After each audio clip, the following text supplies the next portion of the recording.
Okay, thank you all for joining us today. Today is Parshah Lech Lecha, the third parsha of this week, page 54 in the Art Scroll Chumash, if you want to follow along.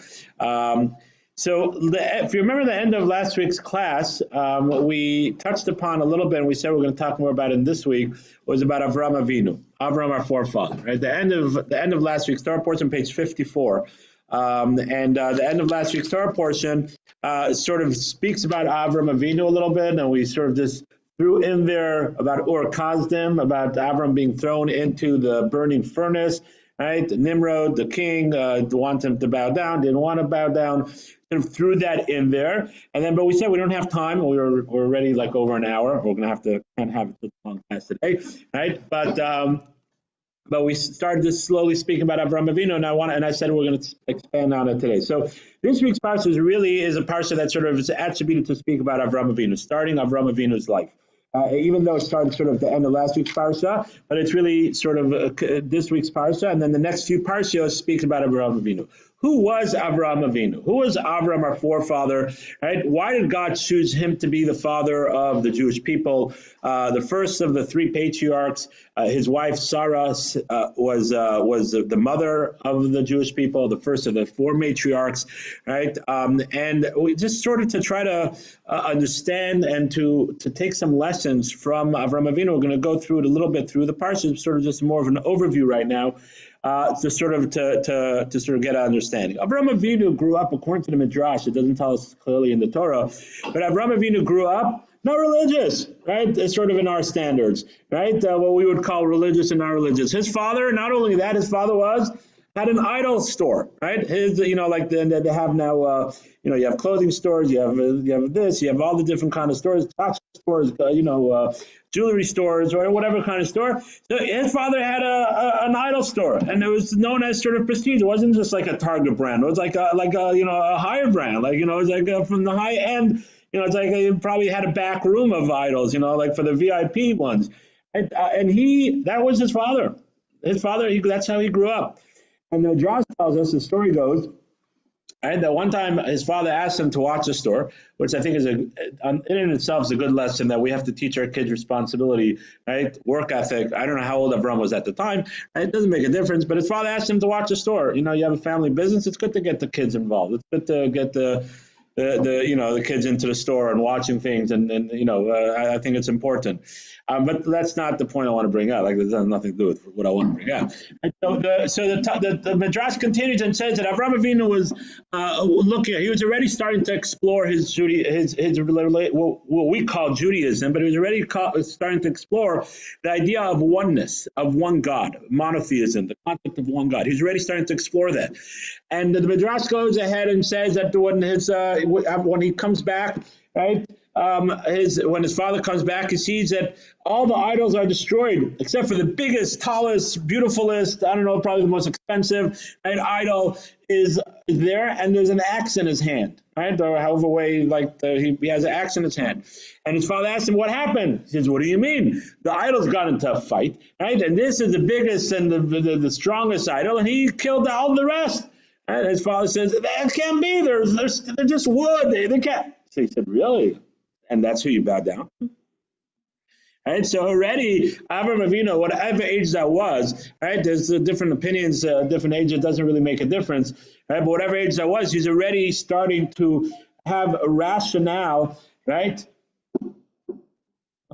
Right? A rationale of logic, of trying to see things in a logical way of how it has to be that there's a concept of one God. And you can't start serving sticks and stones. You can't start serving different animals, different things, right? Because they're finite. They have limitations. And God does not have limitations. So one important lesson that we have to learn from Avram Avinu is that one should never say that, oh, I didn't grow up this way. One should never say, oh, I'm not me, I grew up there.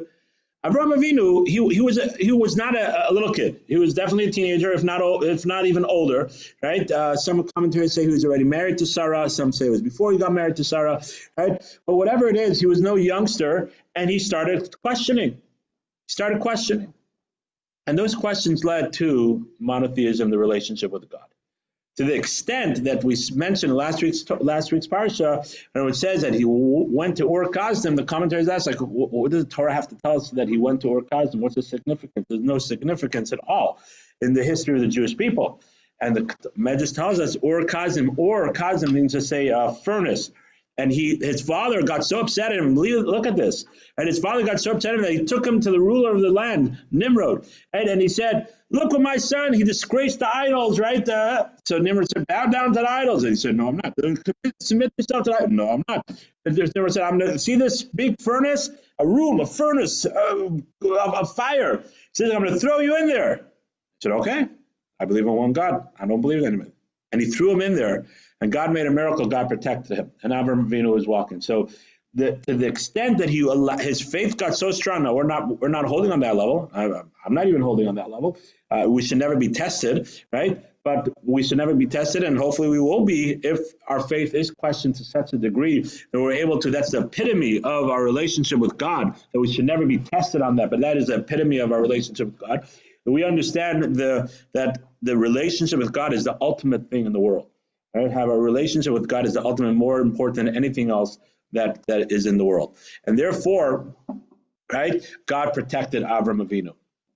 And that's a tremendous lesson that our convictions to Judaism, what we call Judaism, our conviction for our relationship with God, we have to sacrifice something for it.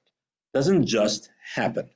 Right? It says, yes, we'll light our Hanukkah candles. It's sort of like the next holiday, right? We'll have our sufganiyot, and we'll have our potato latkes, and we'll make sure that we have our signs and whatever, and we sort of have to. But nowadays, a lot of people feel like they have to put things out, and because their neighbors have it, because of their religion. Right? We don't have to. You don't have to. We just have our menorah. But if you want to, there's nothing wrong with it, right? But we don't need it, right? But we have our menorah, and it's important, of course. But to truly, on the level of really what Avraham Avinu represents, right, is that idea of willing to sacrifice something, right? And the whole time, think about it. When he went ahead and broke down all those idols, right? When he went ahead and broke the idols, did he think his father was going to give him a pat on the back? Well, what do you guys think? You think his father was going to give him a pat on the back? Said, oh yeah, okay, great, yeah, I see. No, he knew his father was going to be upset. I don't know if he thought to the extent of he's going to take him to the ruler and convict him. That's pretty extreme, right? But it just shows how much they were convicted. They had conviction for their religion, right? And just to show where Avram was coming from, how deep rooted idolism was in him. But he knew that it was going to create some waves. He knew that it was but this was the right thing to do. Yes, it might strain him a little bit with his family. That's not what he wants to do. Of course not. We try to do as much as we can not to, but this is the right thing to do. That was a level of sacrifice. And then as it continues, the level of sacrifice continues and continues until to the extreme of willing to give up his life. And that's the end of last week's parsha. And this week's parsha starts off by Yomar Shalom Avram. Then God spoke to Avram. Commentaries say that God did not speak to Abraham until then. It wasn't like, oh, God spoke to him, so of course, no duh, I'm going to accept God, right? Like if God spoke to me, I'm going to accept God, right? God didn't speak to him until then. Abraham recognized it himself. Abraham recognized it. He looked at it said he looked at the sky. The sun came up, the moon came out, the sun was gone. Right? Wind came, this, that, all the different, what? How could they be the gods if they're no, because this time he's in control. Now, really, like, if you're the God, then you shouldn't have anybody else in control of anything. And onwards and forward, it took process and it took time. But only in this week's parsha, Vayomar Hashem al Avram, now God speaks to Abraham, right? Because if it would have happened before, okay, thank you, Avraham Avinu, God spoke to you. Haha, no jokes, right? Of course you're going to accept God. But this was done before that. And we so many times we say, okay, so God just speak to me. First of all, God speaks to us in so many different ways. I think we spoke about this once. And there's so many ways. If you think about your life, you think about your day, you think about things going on, where you were exactly at this time and how things happen. Trust me, God is speaking to you very often, right? Very often God is speaking to you. Exactly. I think I mentioned this, this is just a small little, we call it HP moments, right? Hashkacha pratis, right? Just think about it. I just think about like how me and my wife met. I was born in Israel. My wife was born in South Africa. We met in New York City, right? I was living in Toronto at the time. Her parents were living in Denver at the time, right. So now, but we met in New York City. I was in Lakewood, New Jersey. She happened to decide to leave Denver and to start school in New York, right, and work in New York part time, right, and go to school there.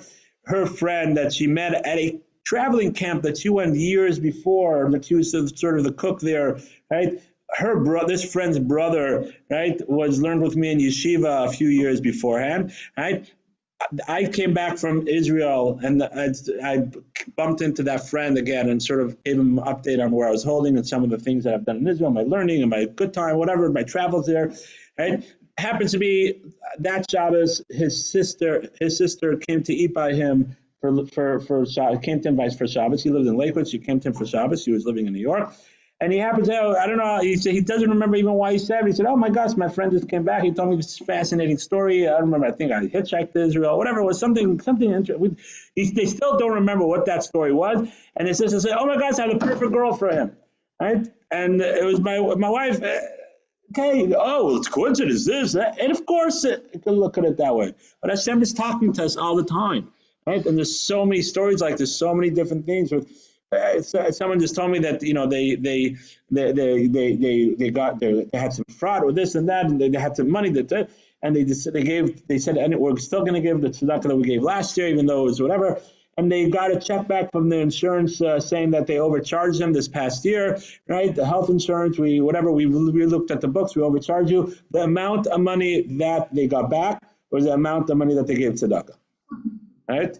Now, you're going to say, okay, yeah, no, Hashem is talking to us, right? And that only after all those things was Vayomer Hashem Avram, did Hashem speak to Avram. So that's something that one of the important lessons from our forefather Avram, right? There's so many others. I want to talk about some of them as we move along, not only in this week's parsha, but the next few parshas, right? But I think one of the important things is we have to remember that we can never say never.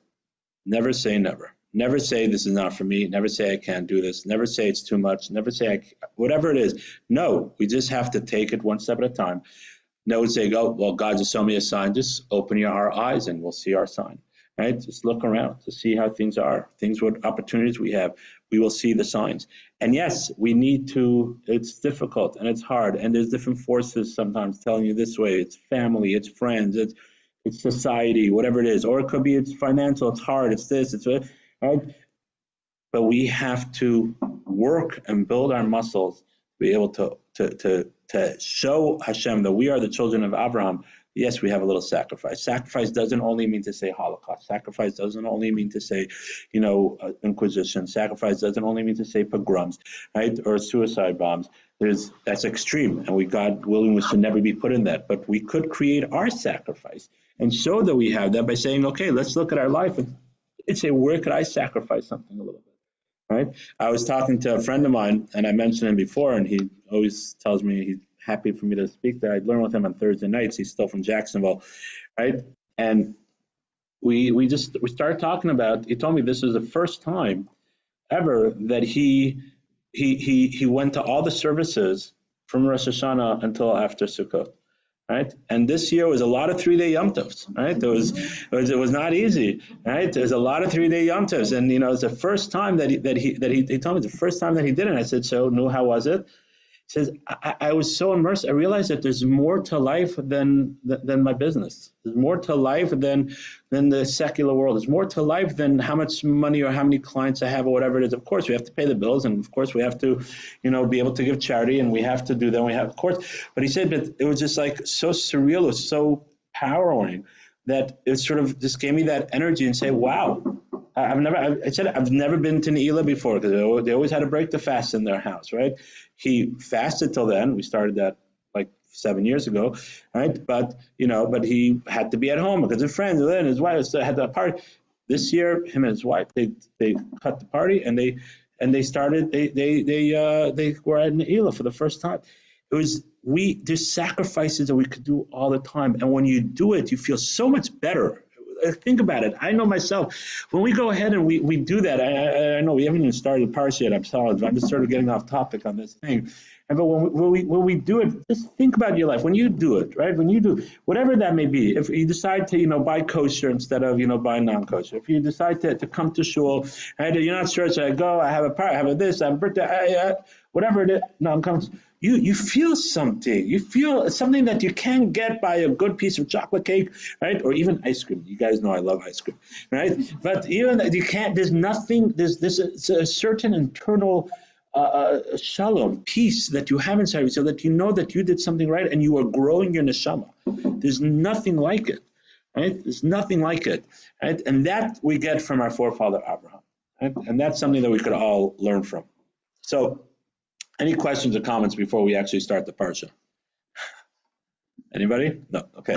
Please don't forget, questions are the key to wisdom, right? We love questions and comments. Okay, so let's move on. So we're going to start. So parsha, page 54, chapter 12, and we're going to start with the first verse 1.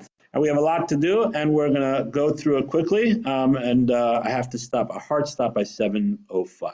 That's my hard stop. Okay, so we're going to do this. So it says, "Vayamar Hashem al Avram, Lech Lecha, go for yourself." Right? So all the commentaries say, "What's Lech Lecha?" It says, "Lech, go." Right? What's Lech Lecha? Go for yourself. What does that mean exactly? And the commentaries all say whatever version you have, but the idea is that God is telling him that this journey should not be because of course it's because I told you to do it, but this journey that you're going to go on is for you. It's not for me. Right? God does not need us to put on tefillin. God does not need us to eat kosher. God does not need us to light Shabbos candles. God doesn't need that. Right? It's for us to be able to get closer to God. God is giving us the opportunity. It's like, imagine like you're, I don't know, starting off in business or whatever, and the boss comes and tells you to please take care of these things, right? The boss can do it himself. He could have other people do it. He doesn't need it. He's giving you an opportunity to grow. He's giving you some tips. He's giving you some things. If you do that, you're going to become more successful. You become more. Of course, it helps. It's a little different because it does help the boss, and he gets more revenue that way. But it's to that extent of he's giving you tips. He's giving you ideas of how to grow. God is giving us whatever God tells us to do or not to do. It's not because God needs it. God doesn't need anything. The oneness of God doesn't need anything. But God wants us to grow. So Lech Lecha, go for yourself. This journey that you're starting off with, right? The life journey that we start every day, that we have, and this is again a metaphor for ourselves because Avraham Avinu is our forefather, and everything that happened to the forefathers happens to us. When we Lech Lecha, when we're going in our lives, when we're going on our journey, right? Me'artzecha, from your land, Melotecha, from your birthplace, from Beis Avicha, from your father's house, to the land that I will show you. Each one of these things is something that's hard. Yes, I might have to leave my land, right? I might have to go somewhere else. I might have to leave my birthplace. It doesn't necessarily mean my actual birthplace. It could be, the way I grew up in my birthplace. I'm going to change a little bit. Maybe Savicha, from your father's house. Yeah, I think I mentioned this right in last week's class. Right? This is how we did it our whole lives. It's sort of our custom in our house. Right? You might have to go away from that just because that's how we did a custom in our house all the time. That might not be the right thing. So we might have to leave that too. And the land that I will show you means to say that you might not see clarity all the time. God did not tell him which land to go to. To the land that I will show you, right? And you will see it. Right? As you grow, as you take one step at a time, the goal is not for it's not for the end game. Life is for the journey, right? Life is for the journey. It's not for the end game. So that's what God did not tell him. To Eretz Yisrael. Oh, there you go, Eretz Yisrael. No, the point is not to get to Eretz Yisrael. Of course, you have to get to Eretz Yisrael. The point is also the journey that will take you to Eretz Yisrael, because that's how we grow, right? That's how we grow, and that's the same thing with our lives. Our goal is trying to get closer to God, right? Of course, right? But it's a journey. Every step that we do, and whatever we do, the journey is what makes us who we are. It strengthens us and strengthens our relationship with Hashem. So Lech Lecha, go for yourself. And that's the first mandate that Hashem gives Avram Avinu. That's a mandate for the Jewish people, and Avram, of course, does that without any problems. Right, as we're going to see, right? We're going to skip a little bit, and I'll just go very quickly on the outside because we're running a little bit out of time, right? I'm going to make you great, right? And whoever blesses you will be blessed, and whoever curses you will be cursed, right? And then it says, Vayelech Avram went, Kasher Dibur Lav Hashem, like God commanded him. Vayelech Iton went with him Lot, his nephew, right? Avram ben Chamesh Shanim v'Shivim Hashem. Avram was 75 years old.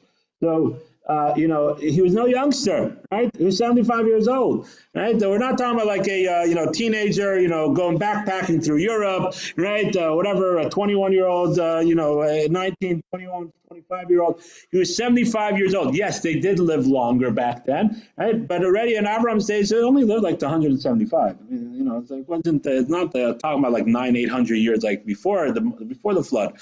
Right, so he was 75 years old, and that just sort of shows you back to what we spoke about, that it's never too late. Right, it's not how we grow up; it's what we do wherever we're holding.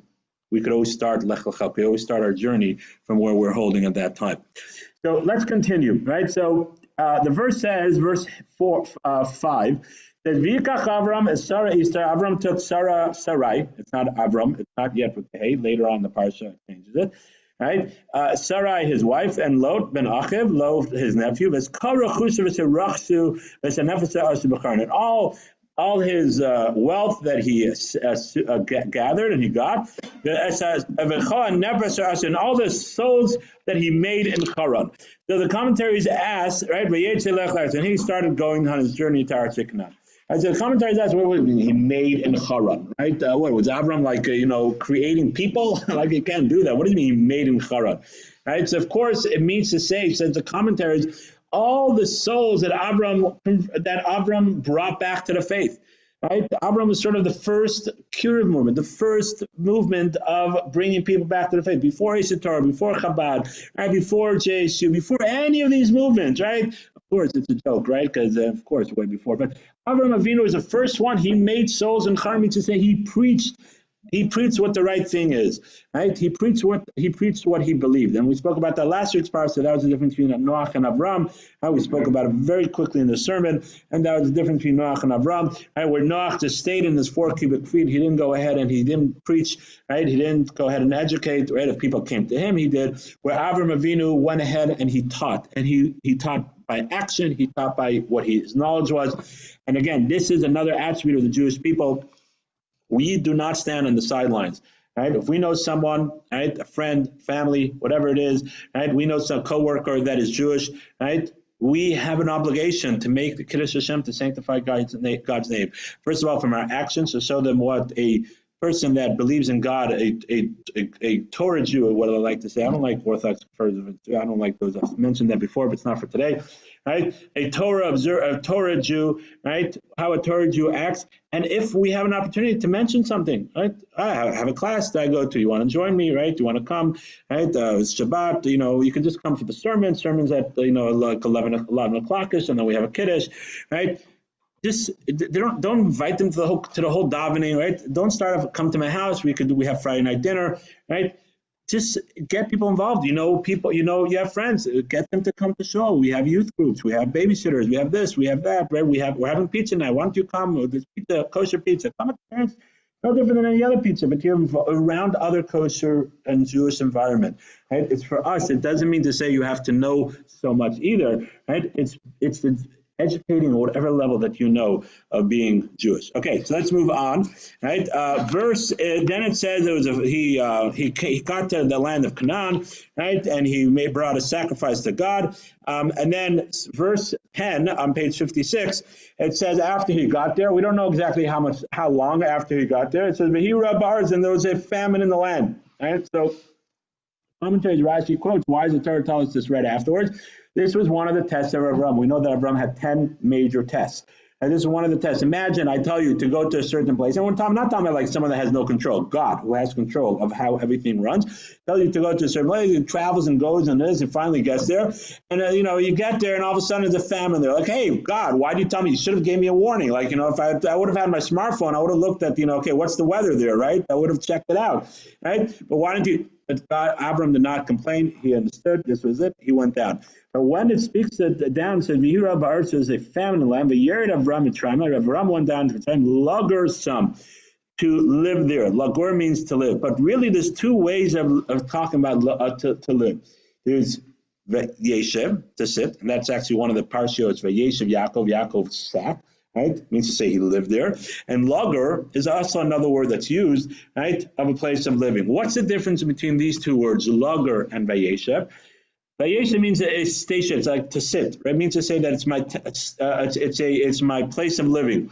It's not temporary. It's my where I'm going to be, right? It's my makom kavua. It's my main dwelling. It's where I'm going to be, right? Lager, right, comes from the word of ger, a stranger, right? That's what it comes from, like a stranger, right? So lagor banu means to say we're going to live there, but we're going to be still strangers there, right? We're going to be. It's a temporary place. This is not my home place. This is not where I'm putting down my roots, right? It might be for 50 years. It might be for 20. It might be my whole life. But the attitude that he had was, this is going to be a temporary. He didn't know how long he was going to be there, but lagor, we're there temporarily. We're there.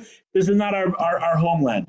And this is something that we find also when Jacob went down to Mitzrayim, right? This is a common thread that we find, that when we are not in our homeland in Eretz Yisrael, right, we have to look, the philosophy that we could have our house, and we could be living for 4 generations of American. My great-great-grandfather was born in Cleveland, Ohio, right? But we could be living in a place for a long time, but it's still, the mentality should be, this is not our homeland. Right? Our homeland is in Eretz Yisrael, right? This is a temporary place of where we are living, even though we might be living here our whole life, but that's to be the philosophy of who we are. I'll take 1 second, right? And that's not a conflict of being active in our government and being, because that's part of gratitude, of that's an opportunity that we have, and that's gratitude of being allowed to live here and being part of what we are living here for, and to ensure that when we're living in a place that we are able to be living safely, and we're grateful to God that he allows our government to do that. But at the same time, the philosophy should be, are we, and I'm sure you guys heard this before, are we Jews that live in America? Or are we Americans that happen to be Jews? And that's what we have to think about all the time. We are Jews that live in America. Our philosophy is lager. This is temporary. God willing, Mashiach will come, and we'll move to Eretz Yisrael. Right? God willing, things will be able to turn around. We can move to Eretz Yisrael. This is not our homeland. We are grateful. We pray for the country. My grandfather served in the U.S. Army. Right? I have uncles that served in the U.S. Army. Right? And we have to go vote. We have to do our civic duty. But at the same time, the philosophy, we are Jews first. Right? We're Jews first, and that helps also when you have that philosophy. Your whole view of looking at the education system, looking at your priorities, your everyday priorities, all of a sudden change, because you're a Jew first, and then you have to make sure that you have a Jewish education, right? You have to make sure that you have a Jewish environment in your house, your work, right? You take off for Shabbat, right? The philosophy of what it means to be to business and schooling and things. Of course, we have to have a good education. Don't get me wrong, right? But our priorities change, because what is the most important thing for us? We are Jews. We've lived in many different countries, right? And some of them for a long time, we had a good time, and then whatever, God willing, will be a good time here for a long time too. But that is the philosophy that the Torah is telling us. To sit. That's a permanent place. Because excellent question. So there's the sukkah. The idea of a sukkah is we want the sukkah to be, the concept of the sukkah to be our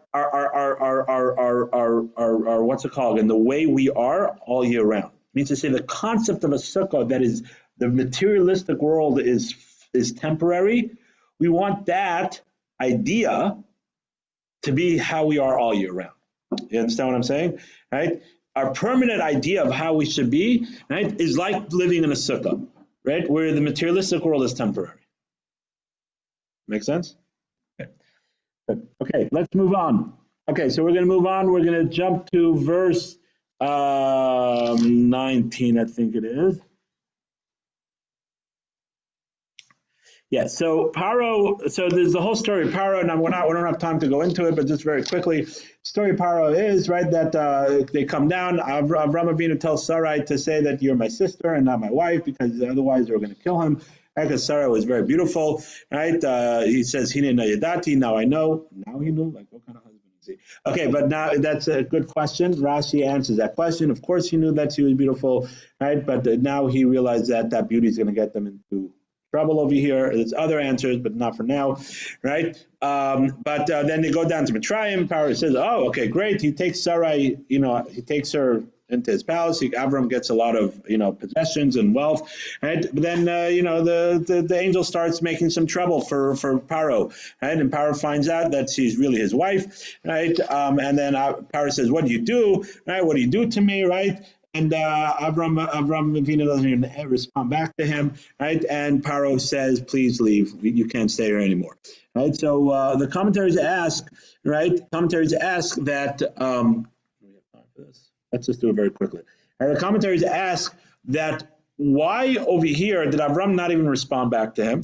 Right? He says, "Lama." It says, "Lama Marta Chosihi." Right? Avram doesn't even respond back to him, and then Paro kicks him out. We know a similar story happens later on, not in this week's Parshah, but next week's Parshah, the Parshah Lech, I don't remember exactly, with the king Abimelech, right? The king Abimelech, where similar thing, he says, "It's my sister," he takes her in, right? And then he asks him, "Why did you do this?" Right? He said, "Because I was going to be killed here." There's a back and forth. He says, "No, I wouldn't have," right? And he says, "Stay here," right? Where he doesn't kick him out. What's the difference between the two places? So it's a longer discussion, but just very quickly, this idea. Right, it's an important idea. Avraham Avinu knew that the people there's two things that drive us not to connect with Hashem. There's two main functions that sort of drive us to do the wrong thing or not to do the right thing. One is sort of our intellect, right? We rationalize things and we say it's this way, it's that way, right? We're civil people, right? But we sort of rationalize. Really, is there God? Does God really want? And really, 2024, we sort of try to rationalize things, how things change, and society's change, and this and that, and we could talk about it all day long. And as I said, it's a long conversation, but that's one thing. The other thing is just a desire to do whatever the heck you want. Right? This a internal desire, we call it taiva to its core, of just wanting to do whatever the heck you want. So I just want to do this. I don't care if it makes sense. I don't care. God, yes, not. I'm not even just talking about it. I'm not even going to try to rationalize this. I just want to do whatever the heck I want. And so that was the difference in between Mitzrayim and Plishtim. Mitzrayim were people that were intertwined in whatever the heck they want. We're just going to take whatever we want. All right, so Avram Avinu wasn't going to engage them. You found out? Okay, we're done. And Paro knew that. He said, whatever, try to engage, try to this, that. So if he doesn't, he knows his countrymen will try to take her. Right, just leave. Get out. You can't stay here. Right? Where in Abimelech, it was people that were rationalizing, so they rationalized the wrong way. That's what they say. Abimelech, really, he didn't know that it was his wife. Look how they were. Could have done some research. Avraham Avinu was a person that was known around. Right? He could have done a little research, but he sort of rationalized. She was beautiful. He really wanted her, but he rationalized his desires to say that it was okay. And then Avraham Avinu could answer him back and say, "Because I knew you were going to kill me," because he would have rationalized that, and that's the extent. He would have rationalized that to say, "No, it's really important for the king to have this wife." Find the way that he rebelled against the king, right? He would have sort of made a way to knock him off, and he would have found a legal way or whatever it is to knock him off, and he would have rationalized. It still stems from desire, but it's a desire that is sort of has a cover of logic. And then therefore, once it was sort of all out in the open, so then he could stay there. Right? But it's just something to reflect on in our day-to-day lives that we sometimes are inflicted by both of these.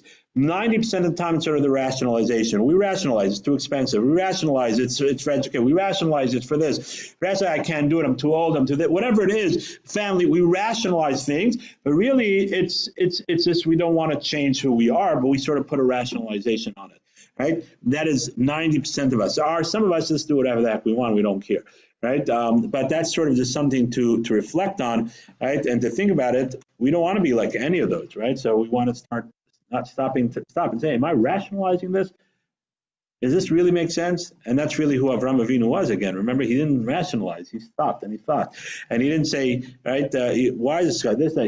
He kept digging deeper and deeper. And that's what we always say. Questions are the key to wisdom. Because if you stop rationalizing, you keep on asking yourself, really are we going the right way? Really is this the right thing? Is this really the right direction for our family? Is this the right direction for the thing? Is this the right direction for whatever it is? And you keep on asking the questions, then you're eventually going to get to the truth quicker, and then you have a decision to make.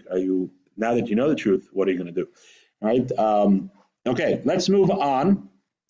We're going to jump to chapter 13. All right, chapter 13, verse 5. All right, so this is really just we're going to do this quickly. All right, so really chapter 13, the whole chapter, page 58, chapter 13 till chapter 14. Really is the next page. The whole chapter, it speaks about Avram going up, and him and Lot also gained. He had a lot of wealth, and he had a lot of cattle.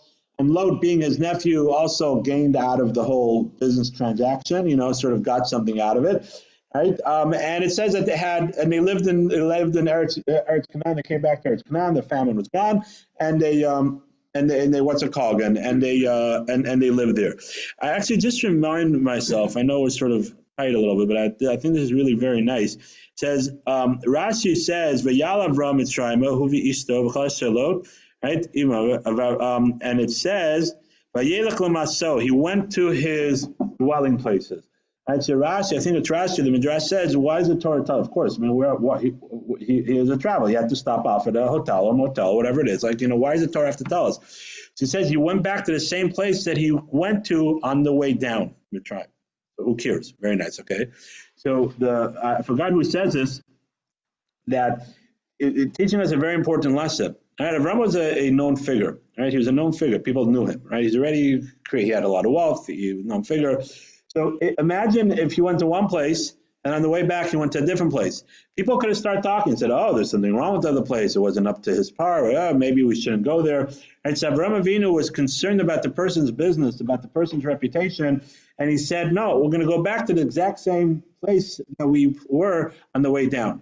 Right? And that's important, that we have to be sensitive for other people. Sometimes we think that we could just brush someone off, or we're not brushing them off, but we really have to be sensitive about other people's feelings, about other people's, how your interaction with other people is going to affect how other people view them, what people are going to say, right? And this is a tremendous sensitivity that Avraham Avinu had that we have to learn from, of ensuring that we're not the cause of someone else's pain, even if it's very indirectly, right? Even if it's very indirectly, for that reason, there's a lot of Rosh Hashivas, a lot of great Rosh Hashivas, heads of yeshivot or rabbis that would come to the city to collect money or to speak, and if they would come consistently and they stay by one person one time, a lot of times it's sort of, even if there's other people, wealthier people, at nicer homes or whatever it is, we'll give you a lot of, they would stay by the same person that they always went to. And the people shouldn't say, he didn't go to this person this time. It might be, maybe he knows some, maybe he didn't want to go there. Right? So you would go back to the same person, right? Even though it might have been a small help, maybe they could get a bigger donation from a wealthy person if they stay by them. Right? But no, we learn from Avraham, we have to be very sensitive about other people. Even your actions or the lack of doing something even sometimes could make people talk, and we have to reflect on that. Okay, so just back to the story of Lot. Again, we're running out of time a little bit, but just very quickly, an important lesson from this is, so what happened? Avram and Lot's shepherds were fighting, and the fight was that Avram put muzzles on his animals, right? And where Lot did not put muzzles on him, they said that's stealing. You can't just graze in other people's lands. And he said, no, but we know that this is going to, God said that this is going to be the descendants of Avram, and Avram doesn't have any descendants. So it's going to be my land. It's going to be my descendants. So it's as if it's my land now, right? So he said, he rationalized again, no, it's okay for me because it's going to be my land. It's going to be my land. It's really going to be my land. Avram said, no, right now it's not. God did not give it. There's still other people living here. And so that created a fight between the two shepherds. Avram Avinu tells Lot, listen, our cattle's getting too big. I think it's time for us sort of to separate, and that sometimes it's a healthier thing from family is not to be next to each other, right? Sometimes it is healthy, sometimes it's not healthy, right? That's a side point, right? And Avram tells Lot, wherever you want to go, we have a big country here, right? You go to the right, I'll go to the left. You go to the left, I'll go to the right, north, south. You decide. I'm not telling you where to go. You decide where to go, and I'll go the other way. So Sodom looks around, right? Again, that's another important lesson that if we have to divide whatever it is, always be the one that's mevater. Try to be the one that is sort of allowing other people to feel that they're gaining. Right? Again, you can't. It shouldn't be a mat that is stepped on. Right? But if you have that ability, if you're able to, it's always good to be the one to give other people the choices. Let them make the decision. Let them feel like they're winning out. Let them feel like they have an opinion. Why not? Why does it hurt you? Right? Some people just feel like they have to crush everybody down. No, what's wrong? Let them feel good. Let them feel good. What's wrong? What's wrong with that? Good. Let them feel good. And so Avraham Avinu gave Lot the decision of where he wants to go. So Lot looks around and he sees a beautiful grazing land, right? Where was that? Sodom, right? Sodom, the city of Sodom. And the Torah clearly says, Chataim Ra'im Lashem, the word people of Sodom were bad, right? And sinners to God, owed a lot. Right, but it says that he still went there, right, and then sort of the end, Avram went to his place, and that's sort of the end of that parsha, right, of this part. So the commentators explain that Lot knew that there were bad people. He wasn't, again, he did his research when he went. He knew there was, to the extent they were really bad. And in the next week's part, we're going to see that, right, God turned over the whole Sodom. The commentaries tell us that's where the Yam HaMelech is, right, the Dead Sea is, right? So why did Lot go there, right? He knew Avram. He grew up in Avram's house. Like, why did he go there? So the commentary says because Lot, his philosophy was money. His philosophy was lifestyle. His philosophy was, how could I, how could I have another thing on the nicest, card that I could get, or the plaque, or whatever it is. That was what he was always running after. And therefore it says, what did Lot see? Right? And he saw how beautiful the land was for grazing and how great it would be for his business. And that's what all he cared about. We'll figure it out, okay, we'll figure out the people of Sodom. I won't let my kids get influenced. I won't do this. We'll do an extra thing. We'll have Friday night camp, right? But his philosophy was money. And even though he knew that there were bad people, he still went into the lion's den. And again, Avraham Avinu is the polar opposite, as we mentioned, right? He on the contrary, he broke the idols of his father, even though he knew he was probably not going to get any money for it. He'd probably even have to pay for it, right? Logor, he went to land of Mitzrayim just to dwell there, not temporarily. Because that's a philosophy of a Jew, right? That our philosophy that this is not our main purpose. And when we have such a philosophy, then we won't make the mistake that Lot did and go to a place where it's evil.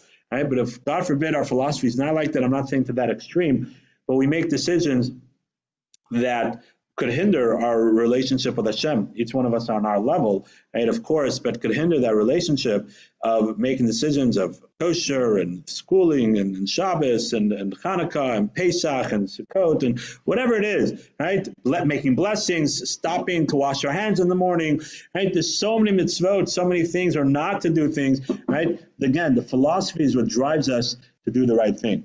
Okay, let's just try to add a few more things because time is running out. I apologize, but we did have a good introduction about Avraham Avinu. I said this very quickly. The next chapter, 15, is about the 4 kings against the 5 kings. Right? I'm not going to go through all the kings right now. You could read the English. Right? But the 4 kings, the 5 kings rebelled against the 4 kings, and the 4 kings came. Right, and they wiped them out, and they captured all the people. One of the 5 kings was Sodom, right? And Lot got captured, and the Pulit, the runner, came and told Avraham Avinu, right? That the Midrash tells us it was Og Melech HaBashan, Og the giant, and came to tell Avram that Lot was captured. Avram goes to rescue his nephew, right? And that's the famous Midrash that he threw sand and it turned into spears and arrows, right? And that's how he won the war, right? And it says that he took Eliezer, his servant, with him, right? And some of the other people, and he won the war, and he got the people of Sodom. The people of Sodom, the king of Sodom, right, says, well, take anything. You can have anything you want. And Avraham Avinu says very important, V'yomer Avram el Melech Sodom, Harimosi yadi al Hashem kel elyon k'nei shamayim v'aretz. Right? Only God, I'm only going to say that God gave me what I have. You're not going to say, right, Lo Tomar, and I'm not going to say, Ani Asharti Avram. I don't want anybody to say that, oh, I made Avraham rich. Right? I don't need any of your presents. I don't need any of your thing. Right? Of course, you can feed. We'll take food. We'll feed my soldiers, feed my thing. But and again, that philosophy that Avraham Avinu was very careful, right, on his level. He didn't want other people to say, oh, I made Avraham. That's nothing to do with God or whatever it is. He was very sensitive to that idea, right? But there's a lot of important, but one of the important lessons to learn is that at the end of the day, even if we have a fight with someone, Avraham Avinu and Lot got into a fight, right? Lot left. Avraham said, we can't live together. At the end of the day, we're still family, and he went out to fight for him. Right? He went out to get him, right? He still went ahead and tried to save him, which he did, right? And that's an important lesson, like we spoke about on Shabbat a little bit, right? That we can never let things get in between us, right, regarding our love for each other. We could disagree on things. We could disagree on many things. We could have different philosophies of our religion. We could have different philosophies of what we view on things. But at the same time, we cannot let that affect our relationship with people. And our relationship with people should not interfere also with our views. And we could still believe, and I say this all the time, I have a lot of things that I believe in, right, that might make people unhappy, and I'm sorry about that, right? But I'll go play pool with you. I have no problems playing pool with you. I have no problems hanging out and having a beer, right? There's nothing wrong with that. I'll still be friendly with you. I'm not God. I'm not judging you, right? You want to have a discussion of what's right and wrong? I'll be happy to have that discussion. What's the right thing? What's the wrong thing? We could have an intellectual discussion, and I'll give you my views, and I'll tell you what I think. But at the end of the day, right, I'm not God to judge you who you are, right? We are family, and friends is very important. Yes, Pirkei Avot says you have to be careful to pick your friends. Influence is important, right? That's why Avram threw Lot away, right? Because he didn't want that influence. But at the same time, still family, and still went out to try to save him. All right, just to finish off quickly. Then after that, there's the famous Bris Ben Sarim. That God makes a covenant with Abram, page 64, chapter 15. Right? God says, I said after these things, and God came to Abram, right, and sort of in a haze, mechuzah, right, in a haze, in a vision, right, and he said that you're going to be great, and you're going to have descendants, and your descendants are going to be like the sand of the earth and the stars of the sky. Right, and that's, again, it represents the Jewish people. Sometimes we're downtrodden like the sand of the earth, Holocaust and things like that, but other times we're like the stars. Right. Also, stars each one is independent. Each one of us have our own independence. We are our own person. We're our own neshama. We have to aim for the stars, but at the same time, we're also like the sand. The sand, one grain of sand is nothing by itself. We have millions of pieces of sand, and it's a beach. Right? It could hold back water, right? They put it in a bag, and the sandbag, right? So too, the Jewish people are like the sand. We are strength are in number, right? But we also the stars, where each one of us are individual. Each one of us have to aim higher like a star, right? And we could shine like a star, but at the same time, we're also like sand. Then Abraham says, Abraham says to Abraham, how am I going to know this? Right, that this is really going to happen, right?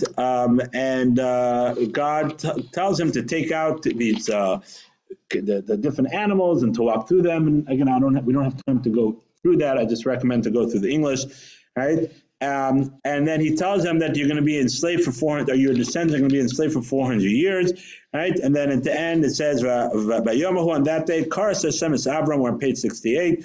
God made a covenant with Abraham, Bris Lemor, Zarcha, et Nasati Sa'aretz Hazos. For your offspring, I'll give you this land. And it goes to borders from Mitzrayim until Paras. And this is something always to remember. This is our land. No one should ever tell us it's not our land. Right? But that was a covenant that God made with him. Right? The commentaries say that when Abraham said, B'ma'eda, that was on Abraham's level. B'ma'eda, how am I going to know this? Prove it. Like, how do I know this? Right? On Abraham's level, that was considered a sin of a lack of faith. Again, for us, won't be. It's good to ask. But on Abraham's level, it's considered a lack of faith. Right? And that's why God sent the Jewish people down to Egypt as sort of a purification. This is just throwing it out there. We don't have time to go into this, but it's something just to reflect on. Why is that their purification going to Egypt? What's the connection, right? it's a good something to reflect on and to think about. Then page 70, we're just going to wrap up very quickly. Page 70 says Sarah is Avram, Sarah the wife of Avram, right? Didn't have any children, and that was a story of Hagar, right? She gave him Avram his maidservant that had Yishmael. Sarai picked them out. They were in the desert, right? He was dying, right? And God sent an angel to speak to Hagar, found some water. That's a famous thing. The angel said, Ba'asher Hisham, in the state that he's in, God saved him, even though he was going to become a wild person, even though he's going to not serve God, and his descendants are going to wipe out the Jewish people, going to be persecuted. At that stage, God judged him at the way he is right now, right? That's what we speak about. Read this Parshah on Rosh Hashanah, right? Again, we don't have time to go more into this, and I apologize. Right? Then after that, Avram was 99 years old, and God tells him finally that his name is going to be Abraham, makes a covenant with him, changes his name to Abraham, the father of all the nations of the world, right? Not just Av. And then he tells him to do a bris milah. He also changes Sarai's name to Sarah, right? And then it speaks about the bris milah that Abraham did, and all the people in his household will have a bris milah. And it says that Abraham had a bris milah 99 years old. And that's the conclusion of this week's parsha. So just to quickly recap, right? This last part, we didn't have time to go into the bris milah, the importance of bris milah. Please read up about it, right? Maybe we'll touch upon it another time. The importance of bris milah. What is the concept? Why did God tell us to do a bris milah, right?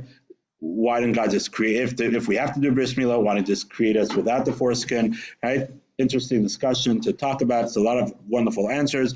And again, even at 99 years old, right, Avram Avinu was willing to do something that he knew was going to be painful. He knew that it was going to be hard, but and the parsha starts off, Lech Lecha, Avram left, and he was willing to sacrifice, and he's starting on a journey because it's a journey. And then the parsha shows us how Avram is continuing that journey even at 99 years old. He said, okay, I'm good. No, even 99 years old, he was still continuing that journey to have that relationship with Hashem. And thank you all for coming, and I apologize that we have to stop